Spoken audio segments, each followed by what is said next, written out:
Hey guys. Alright, I'm gonna wait for people to jump on here. Hopefully a few people start coming in.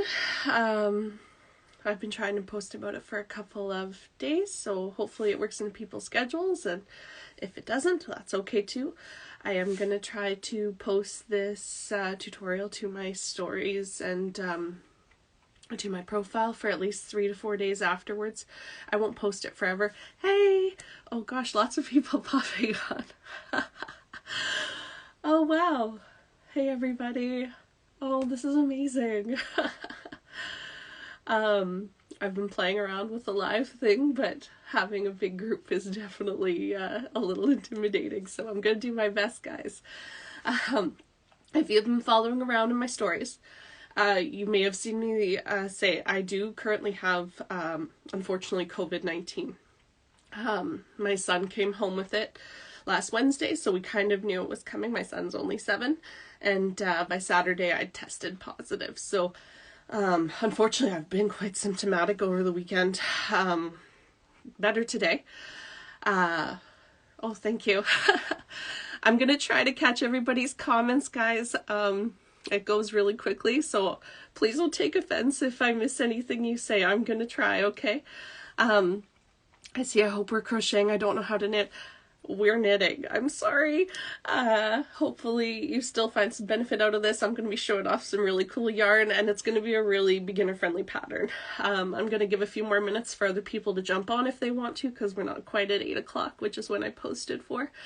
But yeah, with having the COVID-19 and the symptoms, if you haven't been able to tell, I do have a bit of a sore throat. I've been feeling a lot better today. The fever's really let off.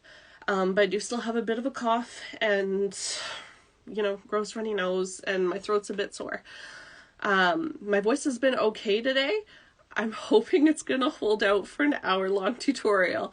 If my voice does give out, I might just start showing you guys my hand-dyed yarn collection and doing some interpretive dance in front of the screen just to, you know, keep you interested. Maybe that'd be better. I don't know if you guys are into the interpretive hand-dyed yarn dance.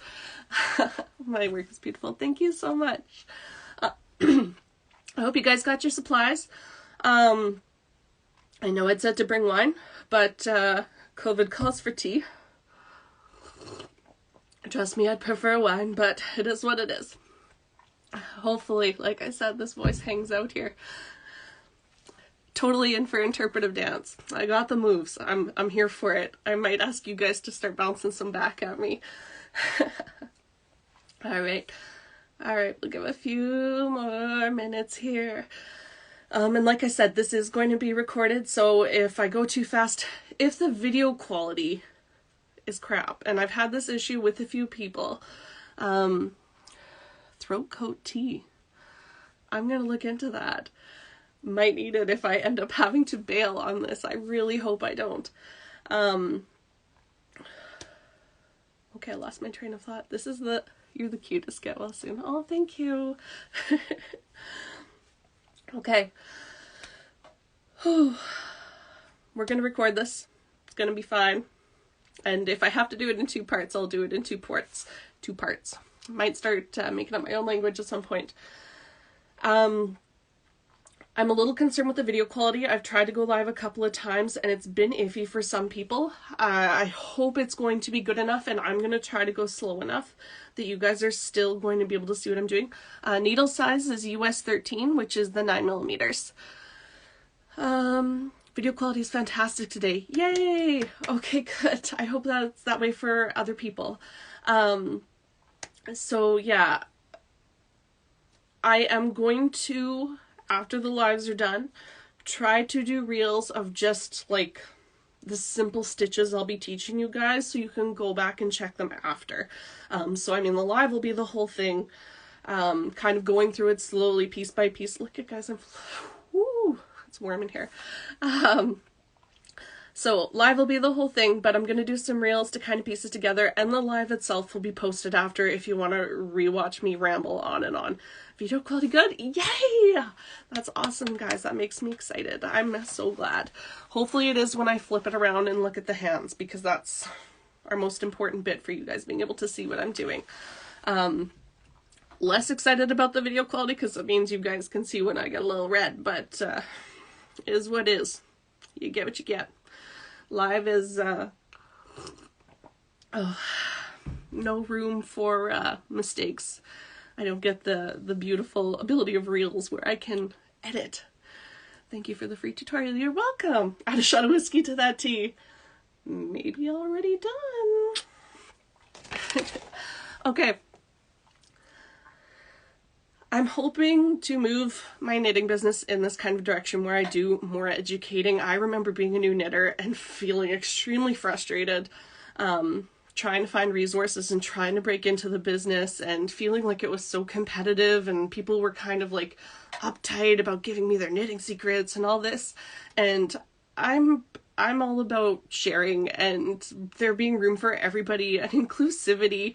There's no room for hostility. There's a lot of people out there. Knitting's amazing and I want to bring it to everybody. So that's a real big direction I want to take things. Hopefully in the future and maybe towards spring, I'm investigating looking at some sort of paid subscription service as I get things finessed. I definitely don't want to charge anybody before I know what the heck I'm doing.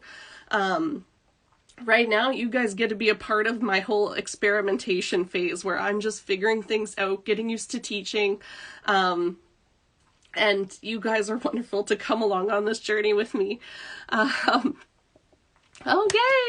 Okay. So yeah, this is free, but see, now I'm gonna scare you guys all with the but. What I've done, you guys know I'm a nurse. I've actually set up what's called a coffee account, and it's linked in my bio. You can go find it at any time. If you guys like what I put out there anytime, you can go buy me a $2 cup of coffee. And what I'm doing is I'm putting all those donations for PCH courtyard improvements at the PCH where I work. The residents at our long-term care homes have been so cooped up over these last 2 years, guys, more than any other population. And improving the world around them is one of the best things we can do. So our courtyard needs some improvements. I have a beautiful volunteer crew that want to beautify the area for them. They just need a little dough to do so. So instead of getting any kind of profit from this pattern, I'm just taking donations, and everything that I get is going to be donated to the PCH courtyard improvements. So if that's something you guys could check out, awesome.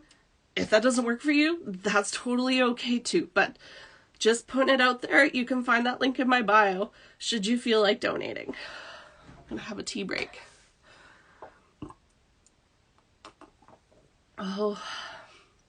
Okay.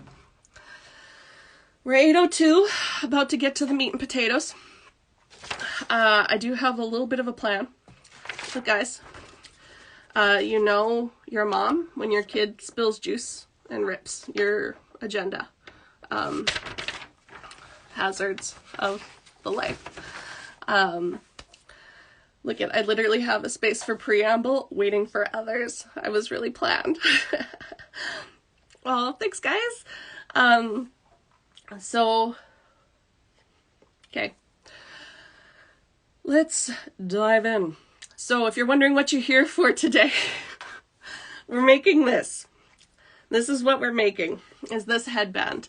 I call it the Knox headband. There's lots of versions of twisted front knitted headbands out there right now, which is the reason why I've never published it. It's just been a pattern I've used for myself. I have made these all year and they have been one of my biggest market sellers. So I'm really excited to bring it to you guys who are maybe just starting out or just knitting gifts, whatever your story may be, and you can add it to your repertoire. Headbands definitely have a place in every knitter's toolkit because they're fast. They're really great for turning a profit. and they're cute, and they're more seasonally appropriate. Like, it's way easier to transition a headband into different seasons than sometimes our big, thick, woolly toques. This headband that we're going to be doing today is, we're going to be doing super bulky. That's what I've done all year. Oh, thank you so much. You guys are writing such nice comments. It makes my heart happy. Okay, so we're going to be using super bulky yarn, and I'll show you some examples of ones I've made lately. I hope you guys can see them. The lighting looks a little dicey. These are just some of the ones I've made lately using hand-dyed yarn. But it doesn't have to be hand-dyed. These look really great in Peruvian wool. They look really great in Lion Brand Thick and Quick. So whatever kind of super bulky yarn you've brought today, it's gonna work out with it. I do Thick and Quick all the time, and exactly the same as what we're going to be doing today, and it works out exactly the same.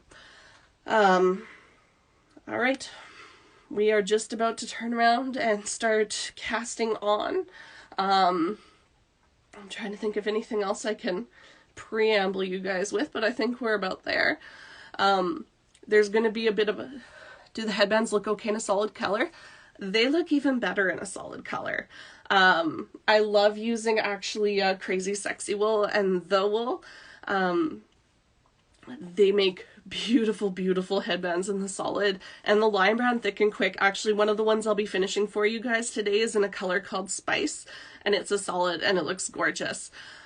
I really haven't found a yarn that doesn't work with this. It's not like it's particular to, you know, a multicolored or a solid. You can really use both. It's got really great versatility, which again, another reason why I love having it in my toolkit, because it's such a go-to. And it's a great stash buster. Any of my indie dyed fanatics out there, pretty much any time we get these big mega skeins that are 230 to 280 grams, you make an adult toque and then you have an amount left over that doesn't leave you enough for another adult toque.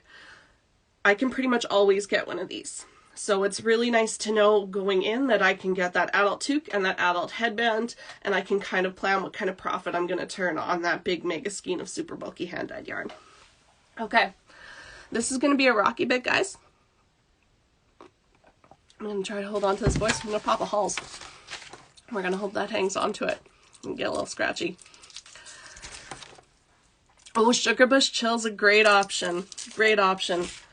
They're discontinuing Sugar Bush Chill. It's heartbreaking. I've got a little bit left, but it's going to be a thing of the past.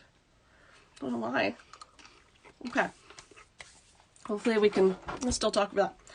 Here's going to be the rocky bit, and I apologize as I do the big flip over to the hands. I haven't figured out a way to make this smoother. Okay, and we're turning. Okay. Okay. Alright, guys. Now this, I'm going to do my best here. I got to try and reallocate everything. Okay.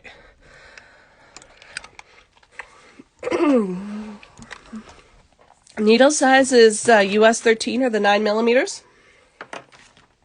Now, I've had some people ask me if they could use circular, and you absolutely can. Whether you're using straight or circular, I'm going to be... You have that bowl sitting here, right, too? Oh, this one is actually a handmade bowl. Oh my god, guys, I have to show you my bowl.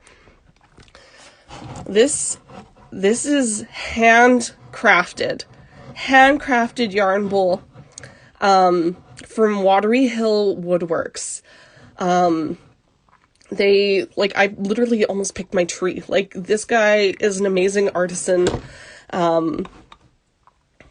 Fantastic craftsmanship. I love it so much. Totally worth looking into if you're looking to get your own unique yarn bowl. I know you can get kind of cheaper ones at like Michael's and stuff, but this baby's unique. I love it so much. Okay, casting on. So you can use circulars. You can use straights. If you don't have either of them, you can also use double points. And a real quick pinch, sometimes when I've lost one of them, I have used a pen. I won't lie to you.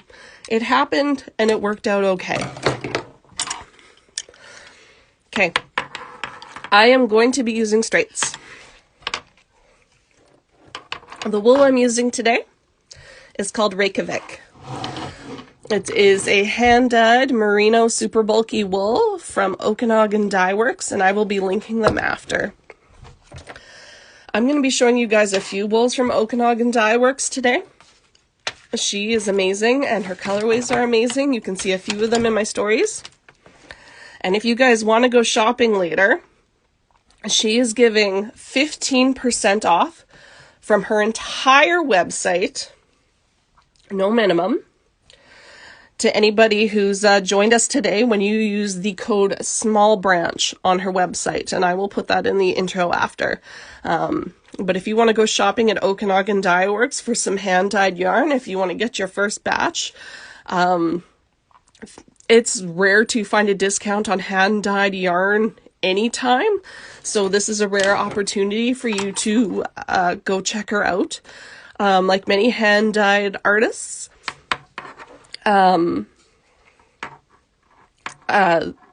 supply's been an issue, so if you do order super bulky yarn, it's not going to get shipped out from her till April, so just to be aware that there will be a bit of a wait. But if you go shopping there today, and probably for a couple days after this from Okanagan Dye Works, you're going to get 15% off of your entire order from her website when you use the code SMALLBRANCH at checkout. Alright guys, let's hop to it. We're 8:10. I'm already over talking myself. Okay, we're going to cast on. Now, I like to slip knot the start of these. It helps me keep my place. I know there's a lot on the internet right now about how you don't need to slip knot, but when I do my seam at the end, I rely a lot on the slip knot to help me find my place with where I'm going to do the seaming. So, and again, guys, I'm not the be-all, end-all. I'm still learning too, so maybe I'll find a way where I don't need the slip knot, that I'll remove it. But right now, I still keep it because I use it as a landmark. So, yep, I do long tail cast on, and I'm leaving myself a good 2-foot tail because we're going to need it for seaming later. So you want to leave yourself about 2 feet when you're casting on, and we are going to long tail cast on 10. So we've got 1. I hope everybody can see okay. We're going to go 2, 3, 4, 5, 6, 7, 8, 9, 10. Now again, guys, 10 for any super bulky yarn you're using. I still use 10 whether I'm using a hand-dyed merino or if I'm using thick and quick, and either way the widths work out pretty much the same.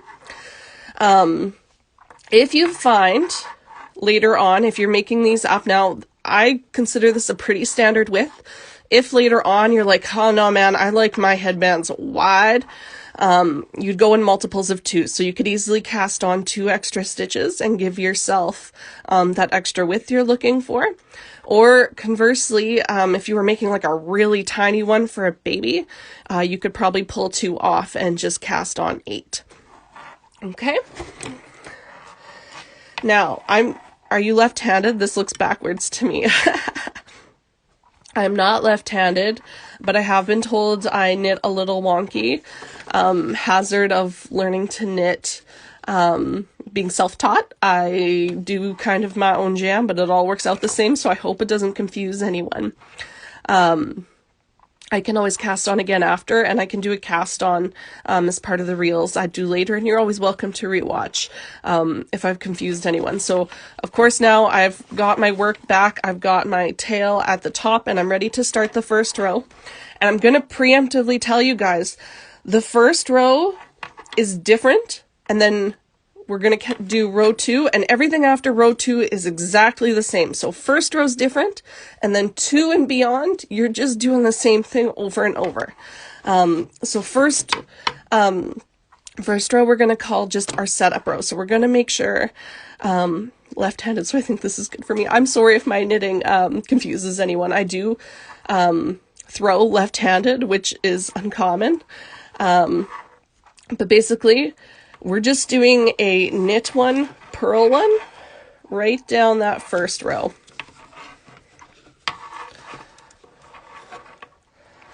Now, I'm a little awkward here because I'm trying to work around the camera, so I'm going slow too. I hope it's slow enough for you guys. But we're just doing really basic knit one, purl one down that first row of 10 stitches.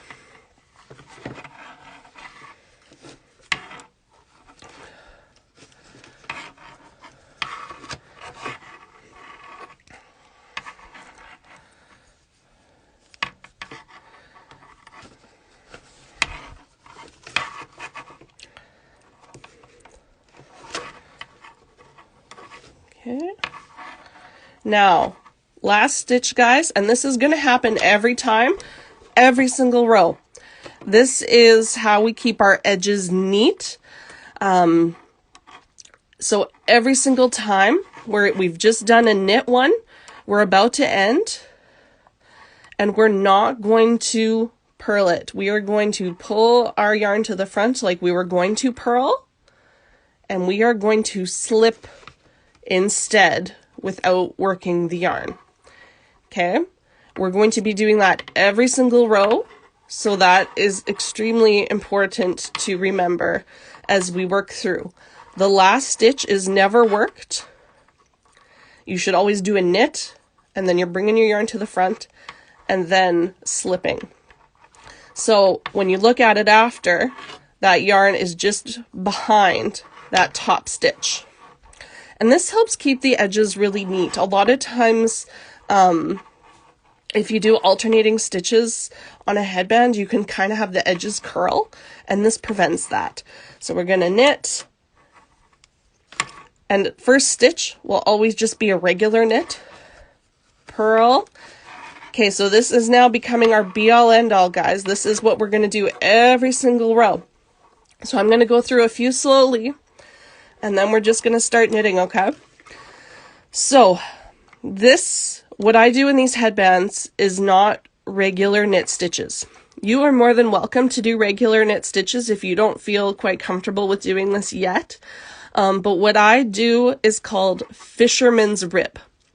Fisherman's rib is a style of ribbing that really puffs up the ribs, that give it really that more defined edges versus a traditional rib that is less defined. So if you're brand new to doing fisherman's rib, basically, and in knitters terms, it's knit one below, which is a really easy one to find on YouTube or something if you need to look it up after. And it's one I will again do reels on because it'd be a really easy one just to show us a basic stitch skill.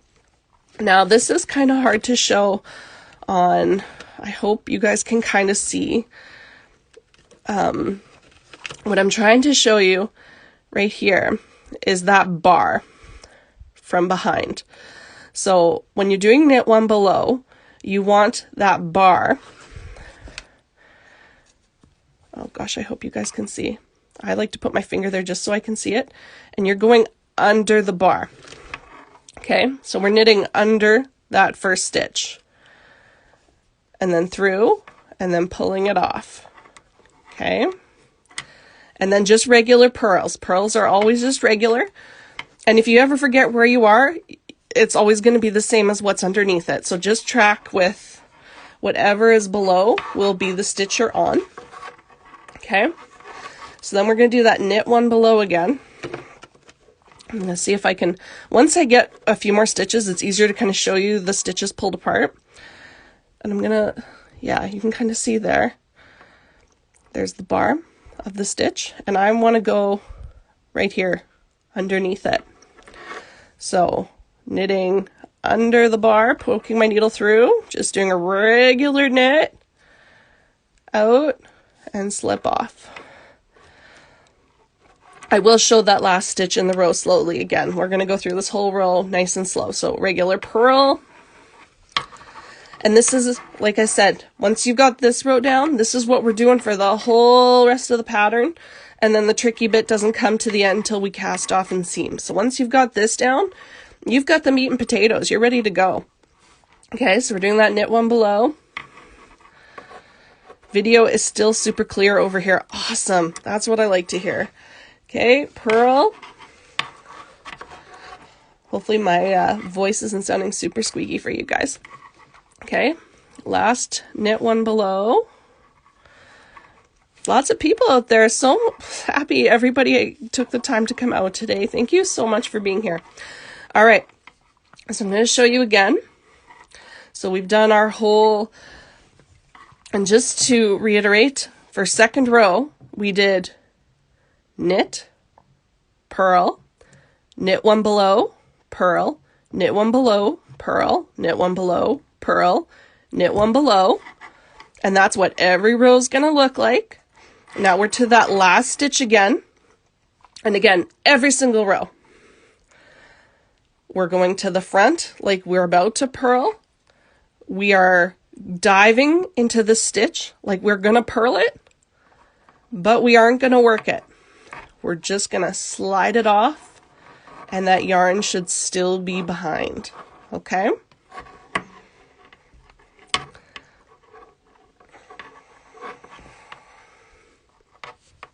Say that again. Okay, I'm going to work through this row slow again, guys, okay? So if you've done it, that's going to be under the first stitch in the back. And if you guys are new to knitting flat, you can always keep track of what should be the right side of your work. The tail should be at the top right hand corner. So when your tail's in the top right hand corner, what's facing you is the right side of your work. Okay, so we're going to do regular knit stitch on the first stitch. Nothing fancy. Purl. And then we're going to go back into our knit one belows, and this will probably be a little easier to see now that I'm getting a bit more stretch because it's getting a bit longer. So you can see 2 bars there now because we're 2 rows in, and that top bar, I wish I had a pointer that I could show you guys. That top bar is what I want. So even if I hold my finger between there, I'm diving in, wrapping, and pulling that off. And like I said, you very easily could just do regular knit one, purl one here. If the knit one below seems a little intimidating right off the start, or you want to practice it a bit more, feel free. All that's going to happen is your ribbing won't be quite as defined, but it's still going to be a great headband. So don't feel like you have to go that way if it's not working out for you. Hang on. Let me see if I get a bit more light. That helps. Okay. So yeah, there's our bars. Diving in, wrapping, and pulling off. Guys, how beautiful is this yarn? I'm just knitting it up and I'm like, oh my god, I'm gonna have to keep this one. All right, so we're coming to the end again, and I'll do that slowly.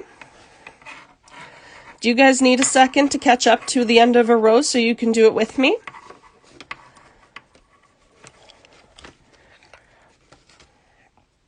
And if you guys start to get the hang of this and start barreling past, go right ahead, because I'm not going to have enough time to obviously knit the whole headband. So once I get to a certain time here, I'm going to jump to the end and show you guys the cast off and the seam.